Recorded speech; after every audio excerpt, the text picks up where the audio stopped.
제가 일전에 들었던 악한 형제의 이야기인데요. 한 동네에 아주 악한 형제가 있었습니다.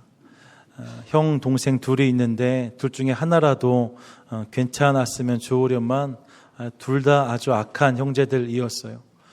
동네 사람들이 이 두 사람 때문에 너무 큰 고생을 하고 고난을 겪었습니다. 하나님이 저들 좀 안 잡아가시나 그런 생각을 할 정도였어요. 그러던 어느 날 그 형이 갑자기 죽게 되었습니다. 형이 죽었는데 여러분, 문제는 이 형의 장례를 치러줄 사람이 하나도 없는 거예요. 동생이 이 장례식을 집례할 사람을 찾는데 그 지역의 모든 목회자들이 다 절레절레 하는 거지요. 저 사람한테 가서 장례를 어떻게 집례할 수 있을까, 이 걱정이 있으니까 많은 사람이 다 그 요청과 자리를 회피했습니다. 하다 안 돼서 이 동생이 이렇게 말해요. 내가 우리 형 장례를 집례하면 10만 불을 주겠노라. 그런데 조건이 하나 있는데 그것은 우리 형이 천사 같은 사람이었다라고 꼭 이야기해 줘야 된다. 이런 조건이었습니다. 설교 중에 우리 형이 천사 같았다는 말 한 번만 해주면 내가 10만 불 줄 테니까 장례를 집례해 달라. 이런 목사가 돈 받고 장례 집례하는 사람 아니지요. 하지만 여러분, 이런 상황들 속에서 한 젊은 목회자가 그 장례 내가 집례하겠다라고 나서요. 주변 사람들이 말립니다. 큰 낭패 볼 거라고. 또 가서 설교해야 되는데 어떻게 설교하려고 하냐고 이렇게 말렸는데 그 젊은 목회자가 그래도 내가 하겠노라고 그 장례를 맡습니다. 장례식 날이 되었어요. 많은 사람이 모였습니다. 모인 이유는 죽은 형 때문이 아니라 저 목사가 어떻게 설교를 할까, 이게 다 궁금했던 거죠. 어떻게 비굴하게, 어떻게 저 동생 마음에 들게 설교할 수 있을까, 이 생각을 하면서 다 모였는데, 근데 여러분, 이 젊은 목사가 단에 서서 정말로 천둥 같은 설교를 쏟아내는 거예요. 사람이 이렇게 살면 안 된다고, 정말로 악한 사람이지 않았냐고, 어떻게 이렇게 하나님 앞에서 죄를 질 수가 있냐고, 하나님 두렵지도 않냐고, 이렇게 일갈하는 거지요. 같이 앉아있던 사람들이 다들 놀랐습니다. 그러면서 저 동생을 어떻게 감당하려고 이 걱정을 하는데 아니나 달라요. 동생의 얼굴이 울그락불그락 하는 거지요. 저 정도 못 참을 것 같은데 생각을 하는데 그 동생이 벌떡 일어났어요. 맨 앞에 앉아있던 동생이. 사람들이 아차 싶었습니다. 근데 여러분, 그 순간 이 젊은 목회자가 그러나 라고 소리 지르는 거예요. 그럼에도 불구하고 그는 천사와 같은 사람이었습니다. 이렇게 얘기한 거죠. 사람들이 이건 뭔가 했어요. 동생은 아무렴 그렇지 하고 딱 앉으려는데 뭐라고 말했다고요? 그 사람이 안고 있는 동생을 지명하면서 저 사람에 비하면, 그의 동생에 비하면 그 형은 천사와 같은 사람이었습니다. 이렇게 이야기했다는 거지요. 여러분, 가끔씩 이런 생각 해봅니다. 도저히 좋은 면을 찾아볼 수 없는 사람, 그런 사람을 만나면, 신방하게 된다면, 어떤 일에서 이렇게 겪어야 되는 상황이 된다면 내가 그를 어떻게 대할 수 있을까, 이런 생각이 드는 거죠. 인생을 살다 보면 그런 사람도 있잖아요. 이해가 되지 않고 용서가 되지 않고 이런 사람들이요. 왜 저렇게 하지? 이런 사람들 어떻게 대해야 될까, 이 마음 할 때가 실은 있습니다. 그런데 여러분, 이번 주 내내 그 중에서도 아주 악한 사람 한 사람하고 제가 아주 씨름을 했어요. 그가 누구냐면 바로 므낫세입니다. 지난 주일을 저희가 선교주일로 시켰는데 선교주일 전에 2주 동안 저희가 살폈던 왕이 히스기야였습니다. 감사합니다. 히스기야를 함께 살폈는데, 히스기야는 저의 행적이 하나님 앞에서 눈에 띌만 하여서 한 주에 다루지 않고 2주에 걸쳐서 저의 인생을 앞부분과 뒷부분으로 파트 1과 2로 나누어서 함께 살폈습니다. 여러분 기억나세요? 히스기야 인생 파트 1은 뭐였습니까? 진짜 중요한 것을 먼저 하라, 이렇게 말씀을 드렸어요. 저의 인생이 왕이 되었을 때에 왕이라 좋았겠다 싶지만 그의 아버지 아하스가 물려준 것은 정말 너덜너덜해진 남유다라고 말씀을 드렸습니다. 여러 나라에 아주 우습게 여김을 당하고 침공당하고 있는 남유다, 정말로 아무것도 남지 않은 나라를 넘겨받은 거지요. 해야 할 일이 많이 있었습니다. 그런데 히스기야 그 모든 일들을 보면서 중요한 일이 많았지만 그 중에서도 예배하는 것, 하나님 붙잡는 것, 그 일을 가장 열심히 내었다라고 말씀을 드렸어요. 그게 진짜 중요한 일이었기 때문에 그 일을 했다는 거지요. 그리고 하나님께서는 그런 저의 인생 가운데 큰 은혜를 주셨다라고 말씀을 드렸었습니다. 그리고 그 다음 주 히스기야 파트 2 여러분 기억나세요? 뭐라고 말씀드렸지요? 은혜의 목적을 분명히 하라고 말씀드렸습니다. 여러분 나라가 안정되고 나서 히스기야가 살만해지니까 어떤 문제가 또 찾아와요? 히스기야가 병에 걸렸다라고 말씀드렸어요. 이사야 선지자가 와서 이제 이게 죽을 병이니까 너는 내 집을 정리해라 할 만큼 어려운 병이었습니다. 히스기야 그 순간에도 하나님 원망하지 않고 주님 붙잡습니다. 하나님 살려주세요. 하나님 도와주세요. 그래서 하나님께 저희 인생에 은혜를 주셔서 15년이나 인생이 연장되어지는 복이 임했다라고 말씀을 드렸어요. 놀라운 은혜이지요. 이 증표로 해 그림자가 뒤로 넘어간 이야기 우리가 기억하고 있지 않습니까? 여기까지 정말로 놀랍습니다. 히스기야의 인생이 참 멋지다 생각됩니다. 그런데 그 뒤에 아쉬운 부분이 있었다라고 말씀을 드렸어요. 니코디우스 이야기하면서 히스기야가 생명을 구했지만 그 생명을 가지고 내가 무엇을 해야 될지, 연장받은 인생으로 내가 어떻게 살아야 될지에 대한 고민은 저에게 없었다라고 말씀을 드렸고, 그래서 히스기야가 그렇게 은혜로 허락받은 15년의 인생은 하나님 앞에서 그렇게 칭찬받을 만한 것이 되지 못하였다라고 말씀을 드렸습니다. 이게 히스기야의 인생이에요. 여러분 히스기야 인생 전체를 보면 다소 아쉬운 부분이 있지요. 뭔가 마무리가 잘 되지 않은 것 같은 마음이 분명히 있습니다. 하지만 그럼에도 불구하고 히스기야 인생 전체를 보면 저의 인생은 좋게 평가하지 않을 수 없습니다. 저가 문제가 있을 때마다, 어려움이 있을 때마다 하나님 앞에서 그것을 풀어내려고 또 다룬받으려고 애썼다는 것 우리가 확인할 수 있어요. 이렇게 하나님을 신실하게 붙잡았던 왕이 또 있었나 싶을 만큼 그렇게 산 왕이 히스기야였습니다. 성경에서도 보시면 29장 2절에 그가 그의 조상 다윗의 모든 행실과 같이 여호와 보시기에 정직하게 행하였다라고 성경이 말씀하고 있어요. 누구와 같이요? 다윗처럼. 여러분 남유다에서 가장 위대한 왕이 다윗인데 그 다윗을 가장 많이 닮았던 사람, 신실하게 그 주님을 붙잡았던 사람이 히스기야라는 거죠. 예, 여러분 그러니까 히스기야 좋은 왕입니다.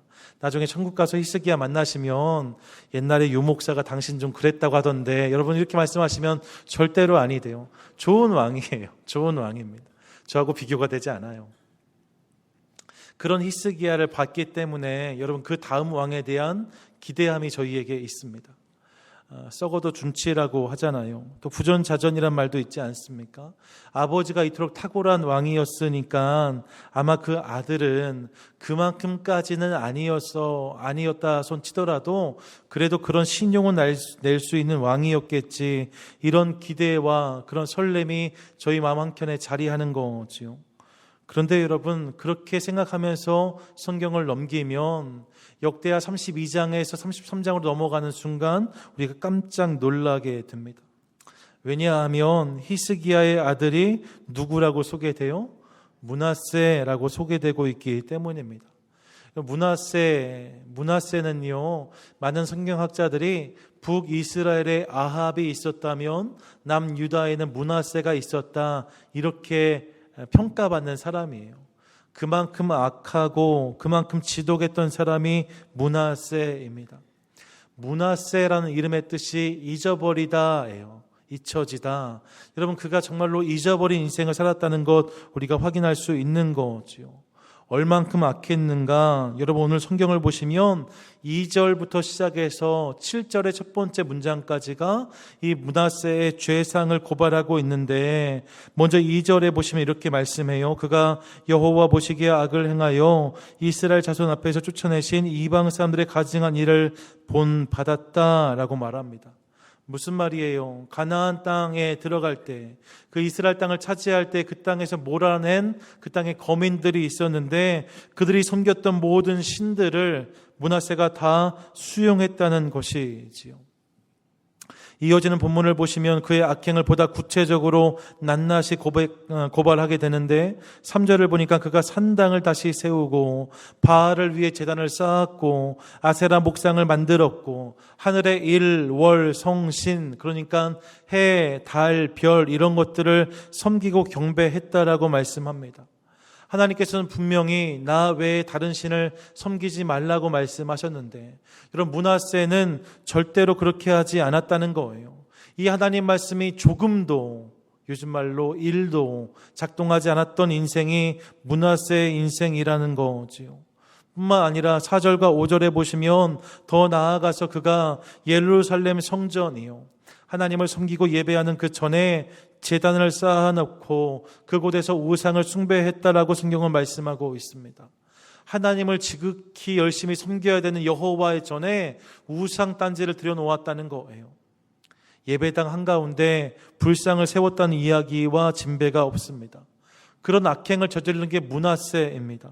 6절에 보니까 흰놈의 아들 골짜기에서 그의 아들들을 불 가운데 지나게 했다라고 말해요.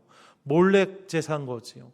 인신제사입니다. 자녀들을, 아이들을 불태워드리는 제사를 드리고 점치고 사술과 요술을 신접한 자와 박수를 여러분 뭐예요? 무당을 신임하였다는 거예요. 그렇게 그런 것들을 쫓아가는 인생이 므낫세의 인생이었다는 거지요. 그래서 본문 7절의 첫 번째 문장을 보시면 또 자기가 만든 아로새긴 목상을 하나님의 전에 세웠더라는 말씀으로 그의 모든 죄상이 마무리되는 것을 확인할 수 있습니다. 여러분 2절부터 시작해서 7절에 여기까지가 실은 한 문장입니다. 마침표가 이 7절에서 끊어집니다. 2, 3, 4, 5, 6, 7절 첫 번째 문장까지가 한 문장이에요. 므낫세의 죄상이 그만큼 참담했다는 것이지요. 성경을 보시면 5, 6, 7절이 또로 시작되고 있습니다. 므낫세의 모습이 그랬다는 거예요. 저의 죄상이 참담했답니다. 저의 죄가 도저히 감당할 수 없는 지경이었답니다. 도대체 어디서 이런 사람이 왔을까 그런 생각이 절로 듭니다. 남유다 역사를 보면 므낫세하고 견주어지는 게 아하스 왕인데 여러분 아하스는 실은 될 게 아닙니다. 므낫세는요 역대 그 어떤 왕과도 비교할 수 없을 만큼 악한 왕이었습니다. 하나님 앞에 잘한 것이 아무것도 없습니다. 거기에다가 므낫세의 인생을 동일하게 다루는 평행 본문인 열왕기하 21장에 보시면 21장 16절에서 이렇게 말씀하는데요. 열왕기하 21장 16절 함께 읽겠습니다. 시작. 므낫세가 유다에게 범죄하게 하여 여호와 보시기에 악을 행한 것 외에도 또 무죄한 자의 피를 심히 많이 흘려 예루살렘 이 끝에서 저 끝까지 가득하게 하였더라. 뭐예요 여러분? 므낫세가 우상만 열심히 숭배한 것이 아니라 또 어떤 일을 하였는가? 죄 없는 사람들이 많이 피를 흘리게 하였다라고 성경은 말씀하고 있습니다. 어떤 사람들이었을까요? 아마도 므낫세에게 와서 하나님의 뜻이 이게 아니다. 하나님 보시기에 당신은 너무 잘못 행하고 있는 거다. 왕이여 인생을 바로 잡아라. 회개하라. 바로 살아라 이렇게 전언했던 수많은 하나님의 사람들이었을 것입니다. 그런데 여러분 그런 모든 사람을 다 므낫세가 잔인하게 핍박하고 죽였다는 거예요. 실제로 유대 전승을 보시면 우리가 많이 알고 계시는 그 선지자 이사야 있잖아요. 이 이사야 선지를 죽인 사람이 므낫세라고 유대 전승은 고발합니다. 그냥 죽인 것이 아니라 톱으로 켜서 이사야를 처형했다는 기록이 남겨져 있어요. 하나님의 사람 이사야를 톱으로 켠 왕, 그가 므낫세인 거죠. 그래서 여러분 이번 주 내내 이 므낫세를 대하면서 사람이 어떻게 저렇게 할 수 있을까 이런 생각을 내내 했습니다. 인면수심이라는 말이 있잖아요. 사람의 얼굴을 했는데 마음은 짐승이라는 거지요. 므낫세에게 딱 어울리는 말이 아닐까 생각해 보았습니다. 그토록 악한 인생이 므낫세였다는 거예요. 그리고 여러분 그렇게 므낫세의 인생을 계속 묵상하다가 하나님께서 깨닫게 하신 중요한 사실이 한 가지 있습니다. 그것이 무엇이냐면 먼저는 부모의 신앙이 자녀의 신앙을 보장하지 못하는구나 이 사실을 깨닫게 되었습니다. 여러분 므낫세의 인생을 계속 살피고 있으면 계속해서 누가 떠오르는지 아세요? 누가 떠오를까요? 히스기야가 떠오릅니다. 당연하지요. 여러분, 히스기야는 정말로 탁월한 왕 중 하나였거든요. 평가받을 만한 왕 중에 하나가 분명하거든요. 그런데 여러분, 그의 아들이 므낫세였다는 거예요.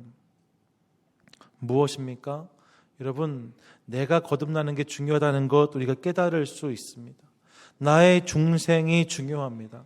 여러분, 이 사실을 기억하고 싶습니다. 가끔씩 보면 우리가 기독교 3대 집안이다, 4대 집안이다, 5대 집안이다 말씀하는 분이 계세요. 물론 의미가 있죠. 여러분, 신앙으로 그렇게 가정과 가문을 세운 것은 분명히 평가받을 만합니다. 그런 가정과 가문에 그런 믿음의 연조가 있을 때에 하나님께서 일하실 수 있는 룸이 더 큰 것은 사실입니다. 그런데 여러분, 이것은 어디까지나 그럴 가능성이 크다는 거예요. 그것 자체가 신앙을 보장하지 못한다는 것 여러분 기억하고 싶습니다. 우리 집안이 3대 신앙입니다가 우리 집안이 3대 리얼 크리스찬입니다를 말하지 않는다는 거예요. 여러분, 교회를 잘 알 수는 있어요. 기독교 문화에 익숙할 수는 있습니다. 하지만 믿음의 가정에 자랐다는 것 그 자체가 본 어게인한 크리스찬임을 보장하지 못한다는 것 여러분 함께 기억하고 싶습니다. 사사기 2장 10절은 이렇게 기록해요. 2장 10절, 그 시대의 사람도 다 그 조상들에게로 돌아갔고 그 후에 일어난 다른 세대는 여호와를 알지 못하며 여호와께서 이스라엘을 위하여 행하신 일도 알지 못하였더라고 말씀해요. 여러분, 앞에서 말하는 그 세대의 사람들이 누구입니까? 여호수아서를 살았던 사람들입니다. 광야를 떠돌다가 이제 그 땅에 들어가서 그 땅의 강력한 거민들을 몰아내고 승리했던 백성들. 아무런 준비가 되지 않았지만 하나님께서 주신 정말 선물과 같은 승리를 경험했던 세대가 앞세대였습니다. 가는 곳마다 승리하고 그 땅의 모든 왕을 꺾었던 세대가 그들의 세대였습니다. 근데 성경이 무엇을 말합니까? 그 다음 세대, 그 후에 일어난 다른 세대는 여호와를 알지 못하고 그분이 하신 일도 알지 못했다라고 말씀하고 있어요.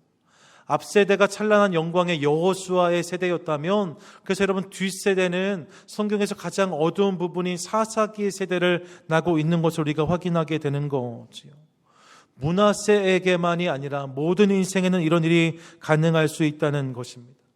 우리 인생과 우리 가정도 마찬가지입니다. 여러분, 함께 기억하고 싶습니다. 이런 맥락에서 저는 개인적으로 그래서 모태신앙이란 말을 잘 쓰지 않습니다. 모태신앙이란 말을 실은 잘 인정하지도 않습니다.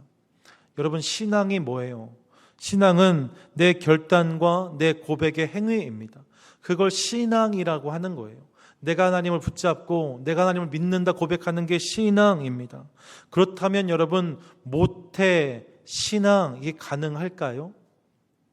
내 결단과 내 믿음이 신앙이라면 우스갯소리로 못한다, I can't 해서 모태 신앙이라고 말씀하시는데 실은 이 모태와 신앙이란 말은 어울리지 않는 말인 거지요. 그럼요. 제가 생각할 때 보다 정확한 표현은 이것입니다. 모태 교인. 여러분, 어머니 뱃속부터 교회를 나올 수 있어요.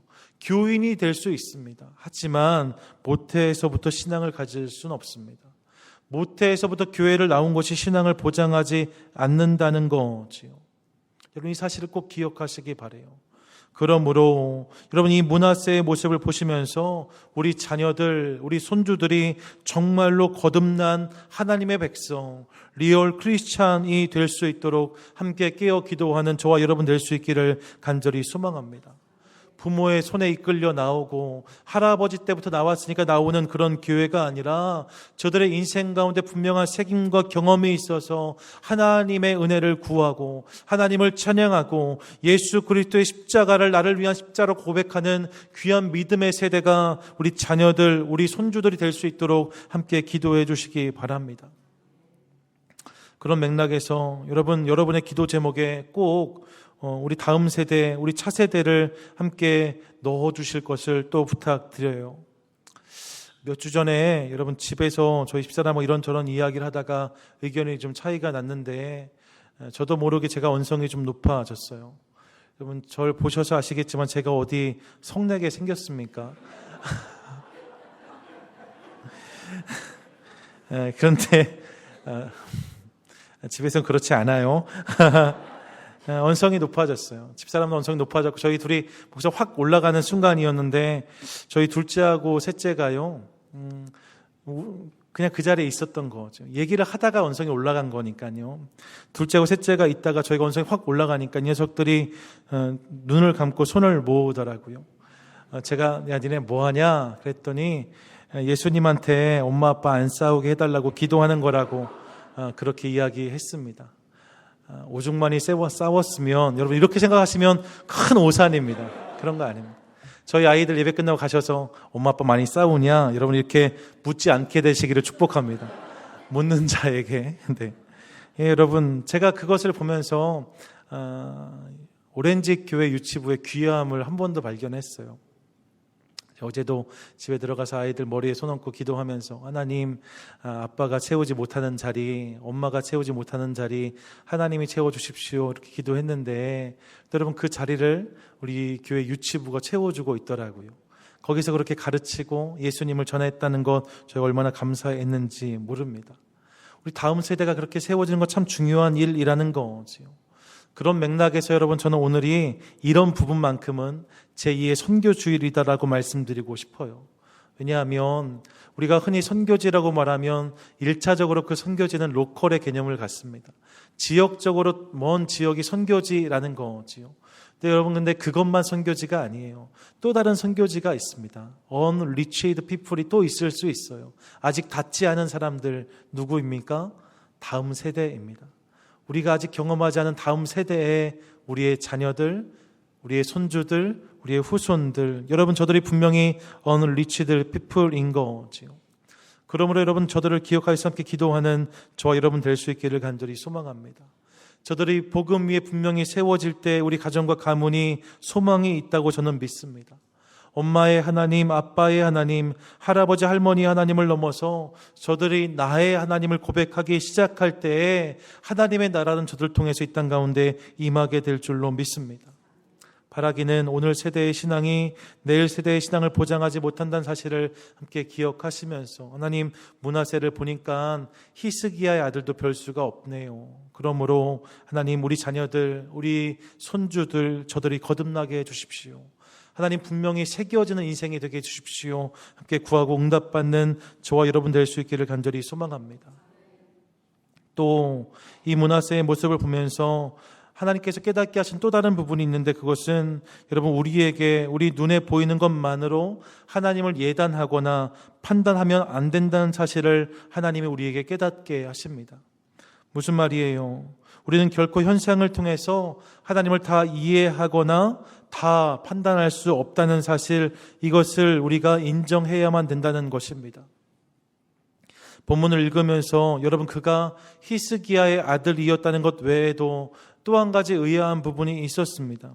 그것은 그가 그토록 악했음에도 불구하고 므낫세는 남유다 그 어떤 왕보다 오랫동안 남유다를 통치했던 왕이었다는 사실이었어요.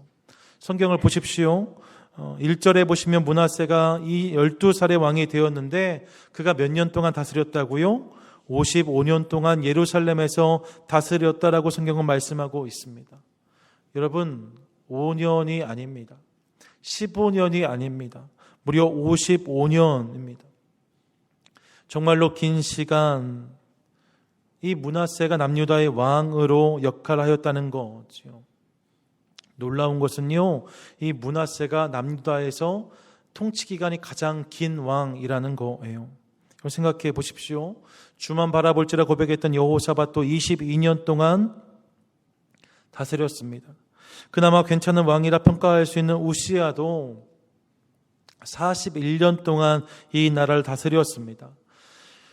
그의 아들이었던 요담, 제 요담 칭찬을 많이 했던 기억이 있는데 여러분 이 요담의 단독 통치 시기는 4년밖에 되지 않습니다.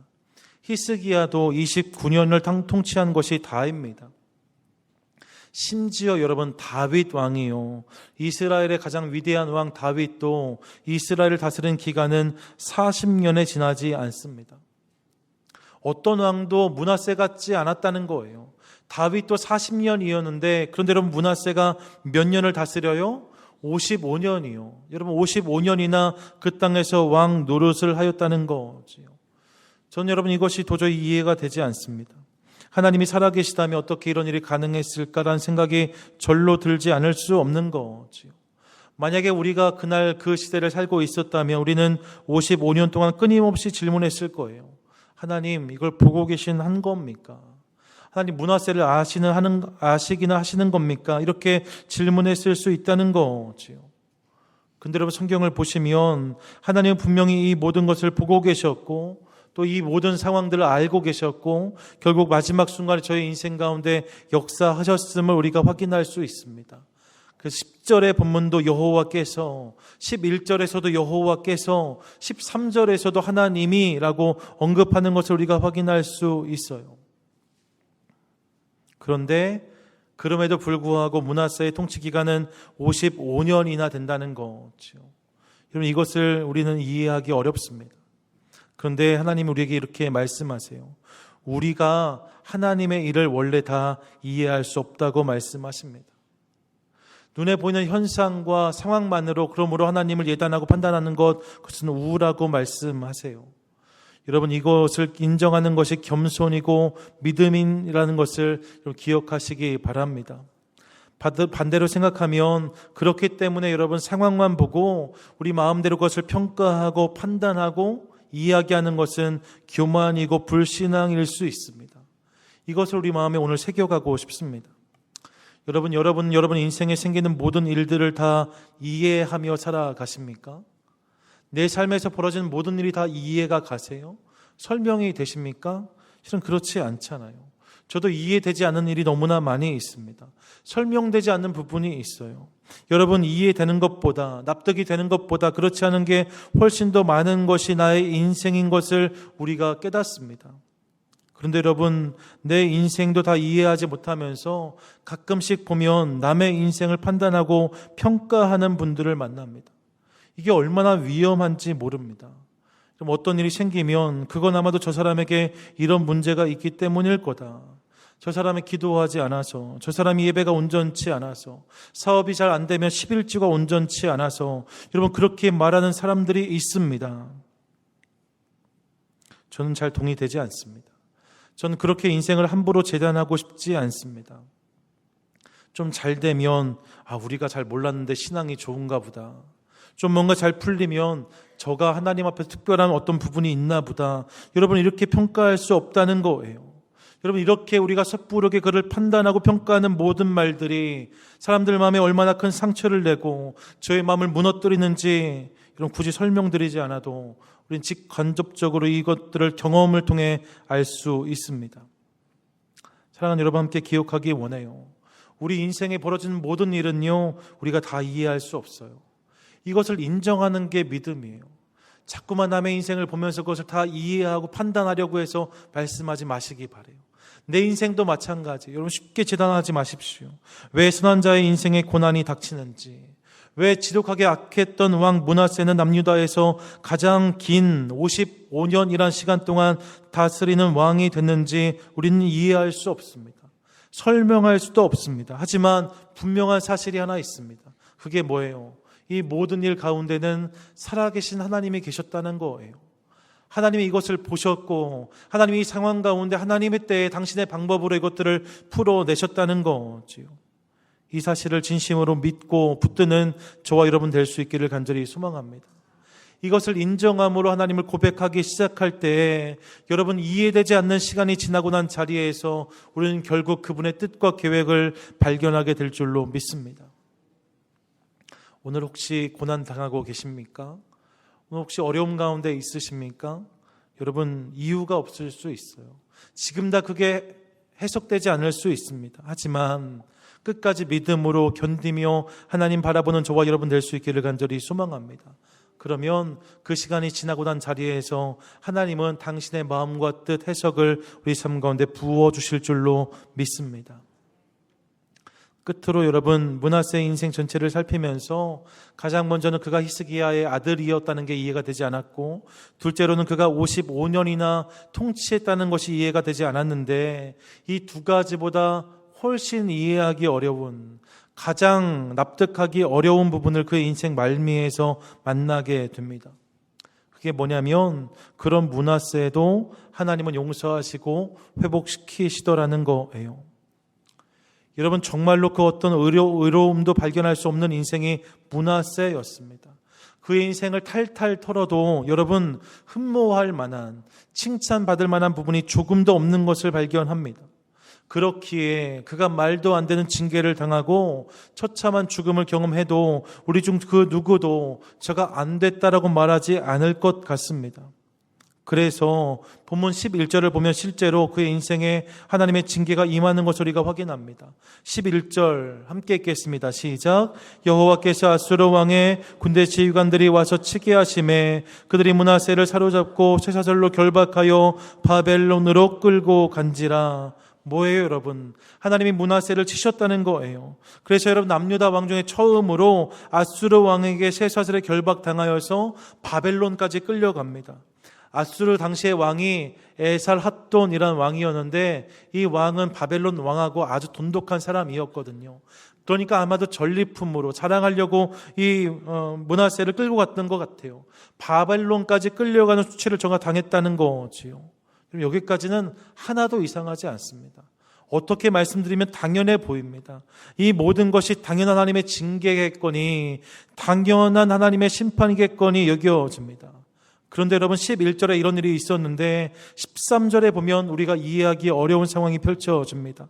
13절 함께 읽겠습니다. 시작. 므낫세가 기도하였으므로 하나님이 그의 기도를 받으시며 그의 간구를 들으시사 그가 예루살렘에 돌아와서 다시 왕위에 앉게 하심에 므낫세가 그제서야 여호와께서 하나님이신 줄을 알았더라. 아멘. 뭐예요, 여러분? 므낫세가 컴백했다는 거예요. 므낫세가 복귀했다는 것입니다. 그리고 13절 보면 받으시고 들으시사 돌아와서 다시 앉게 하심에 라고 말해요. 므낫세가 다시 앉게 하심에, 여러분 뭐예요? 이 모든 일들, 이 모든 회복의 사건 뒤에 누가 계셨다고요? 하나님이 계셨다는 것을 성경이 말씀하고 있는 거지요. 그토록 악했던 므낫세인데 저에게 회복의 은혜가 임했다라고 성경은 말씀하고 있습니다. 어떻게 이 일이 가능했을까요? 성경을 보시면 12절과 13절에서 그가 회개했다라고 성경은 말씀해요. 그가 므낫세가 환난을 당하여 그의 하나님 여호와께 간구하고 그의 조상들의 하나님 앞에 크게 겸손하여 기도하였으므로, 여러분 므낫세가 이 징계를 당하면서 바벨론에서 크게 회개하였다는 거지요. 하나님을 찾기 시작했답니다. 간절히 기도했답니다. 그랬더니 하나님이 그 기도를 받으시고 그의 간구를 들으셨다라고 말씀해요. 뿐만 아니라 예루살렘으로 돌아오게 하셨고 다시 왕으로 세우셨다라고 본문은 말씀하고 있습니다. 당연해 보이지요. 하지만 저는 이분이 쉽게 수긍이 되지 않았어요. 왜냐하면 여러분, 한 번의 회개로 저의 죄, 므낫세의 죄를 다 용서하기에는 그의 죄상이 너무나 큰 거예요. 여러분, 그의 연대를 고증해 보면 그가 아수르 왕에게 잡혀간 것은 그가 남유다에서 통치하기 시작한 초반의 사건이 아닙니다. 그럼요, 49년째 되었을 때의 일이에요. 49년째 되었을 때, 그러니까 1년 빠지는 50년이 되었을 때에 저가 바벨론으로 끌려가게 되었다는 거지요. 반대로 말씀드리면 여러분, 50년 동안 그가 수도 없이 많은 악행을 저질렀구나 우리가 생각해 볼 수 있습니다. 하나님을 외면하고 하나님 모른다 하고 하나님을 저주하고, 여러분 하나님의 전 앞에서 우상을 숭배하는 뻔뻔함을 보였던 것이 반백년입니다. 강산이 변해도 5번이 변했을 시간입니다. 그는 그 시간 동안 단 한 번도 하나님을 찾지 않았습니다. 여러분, 제가 하나님이라면, 정말로 경망스러운 표현이지만 제가 하나님이라면 도저히 그렇기 때문에 쉽게 저를 용서하지 못할 것 같습니다. 한 번 잘못했다고 50년이 지난 것이 아니잖아요. 여러분, 한 번 딱 잘못하고 50년이 지난 것이 아니잖아요.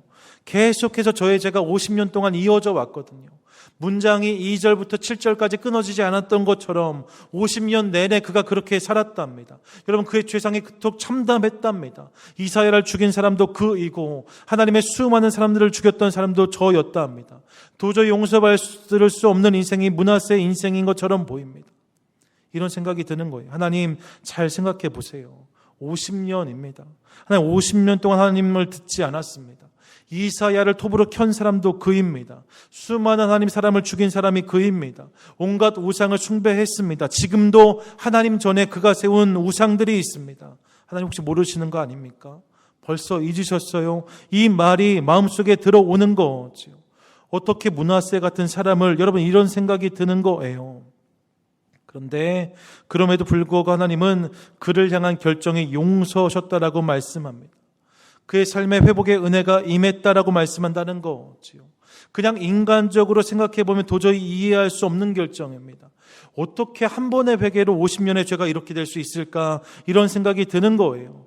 여러분, 므낫세 인생을 바라보면서 신나게 욕할 땐 좋았는데 하나님이 저의 인생에 베푸신 놀라운 은혜를 보면서 하나님, 므낫세가 이렇게 한 번의 회개로 이게 가능할까요? 이런 생각이 저에게 들었다는 거지요. 그런데 그때 하나님이 저에게 말씀하셨어요. 뭐라고요? 이게 나다 하셨습니다. 나는 그런 하나님이다 말씀해 주셨어요. 그러면서 하나님이 말씀하셨습니다. 그리고 그렇기에 내가 너도 용서할 거야. 사랑하는 여러분, 하나님이 우리에게 이렇게 말씀하신다는 거예요. 나는 너를 기다리는 하나님이다. 나는 너를 용서하기 원하는 하나님이다. 나는 너의 회복을 기뻐하는 하나님이다. 내가 50년 동안 잘못했을지라도 한 번 엎드려 주님을 전심으로 구하면 나는 너를 기쁨으로 안아 일으키는 너의 아버지 하나님이다 말씀하신다는 거지요. 이 사실을 기억하는 저와 여러분 될 수 있기를 간절히 소망합니다. 그렇기에 여러분, 하나님께는 용서치 못할 죄가 없는 줄로 믿습니다. 여러분, 그렇기에 하나님이 회복시키지 못할 인생은 없습니다. 내 회개가 크기 때문이 아닙니다. 예수 그리스도의 십자가가 크기 때문입니다. 나를 향한 하나님의 사랑이 크시기 때문입니다. 이 사실을 함께 기억할 수 있기를 간절히 소망합니다. 그래서 오늘 우리가 깨닫는 중요한 영적인 교훈이 바로 이것입니다. 한번 따라 하시죠. 하나님 안에서 늦은 회개는 없다. 우리 한 번 더요. 하나님 안에서 늦은 회개는 없다. 사랑하는 여러분, 늦은 회개는 없습니다. 하나님 앞에서 늦은 회개는 없습니다. 다른 사람은 늦었다 말할 수 있어요. 다른 사람은 가망이 없다 말할 수 있습니다. 다른 사람은 어떻게 저런 자가라고 말할지 몰라요. 심지어 내 스스로 보기에 지금에 와서 내가 어떻게, 여러분 이렇게 말하면서 고개를 떨굴 수 있을지도 모릅니다. 하지만 우리 하나님은 우리에게 말씀하세요. 어떤 인생이든지 나의 죄와 허물이 깨달아지는 순간 그분께 달려나와서 엎드리고 하나님의 은혜를 구하라고 말씀하십니다. 그러면 내가 너를 용서하겠다고, 회복시키시겠다고, 온전케 하시겠다라고 말씀하십니다. 여러분, 우리 하나님의 사랑이 우리 어떤 허물과 죄보다 크다는 것을 믿으시기 바랍니다. 그래서 여러분, 말씀을 준비하다가 옛날에 전용대 목사님이 부르셨던 찬양이 생각났어요. 제가 정말 어렸을 때 아버지 차에서 테이프로 들었던 찬양인데, 주여 이 죄인이란 찬양입니다. 이 찬양에서 1절과 2절에 뭐라고 말해요? 세상에서 방황할 때 나 주님을 몰랐네. 내 맘대로 고집하며 온갖 죄를 저질렀네. 예수여 이 죄인도 용서받을 수 있나요? 벌레만도 못한 내가 용서받을 수 있나요? 내가 그런 사람이라는 거예요. 2절에 보세요. 많은 사람 찾아와서 나의 친구가 되어도 병든 몸과 상한 마음 위로받지 못했다오. 예수여 이 죄인을 불쌍히 여겨주셔서 의지할 것 없는 이 몸 위로받기 원합니다. 세상에 어느 곳에서도 위로받지 못했답니다. 외로운 인생이에요. 그런데 3절에 뭐라 고백합니까? 이 죄인의 애통함을 예수께서 들으셨네. 못자국 난 사랑의 손 나를 어루만지셨네. 내 주여 이 죄인이 다시 눈물 흘립니다. 오 주여 나 이제 아무 걱정 없습니다. 분명히 내가 벌레만도 못한 인생이었는데, 외롭고 상하고 의지할 곳이 없는 인생이었는데 이 고백을 주님께 드렸더니 주님이 우리의 인생을 어루만지시고 사랑의 손으로, 못자국 난 손으로 우리의 인생을 어루만지셨다라고 찬양은 고백하고 있는 거지요. 상하고 깨진 우리의 인생을 회복시켜 주셨다라고 찬양은 노래합니다. 여러분, 저는 이 노래가, 이 찬양이 저와 여러분의 노래가 될 수 있기를 간절히 소망합니다. 이 사랑으로 하나님이 여러분과 저를 초대하고 계세요. 여러분 혹시 실패하셨습니까? 넘어지셨습니까? 혹시 반복되는 죄와 허물로 인하여서 내 스스로도 나에게 실망한 부분은 아니 계십니까? 여러분 그렇다면 이 시간 주님의 십자가를 향해 나아가는 저와 여러분 될 수 있기를 간절히 소망합니다. 용서하시되 끝까지 용서하시는, 50년의 죄를 한 번의 회개로 덮어버리시는 그 하나님을 기억하시면서 그 하나님의 놀라운 십자가 회복과 용서의 은혜를 구할 때 하나님이 우리의 인생을 그렇게 세워주실 줄로 믿습니다. 바라기는 문에서의 인생을 기억하시면서 하나님 안에서 늦은 회개는 없습니다. 하나님의 은혜보다 큰 죄는 없습니다. 여러분 기억하시고 하나님 붙잡아서 그 하나님 안에서 용서와 회복의 은혜를 경험하는 저와 여러분 되시기를 주님의 이름으로 간절히 축원드립니다. 아멘.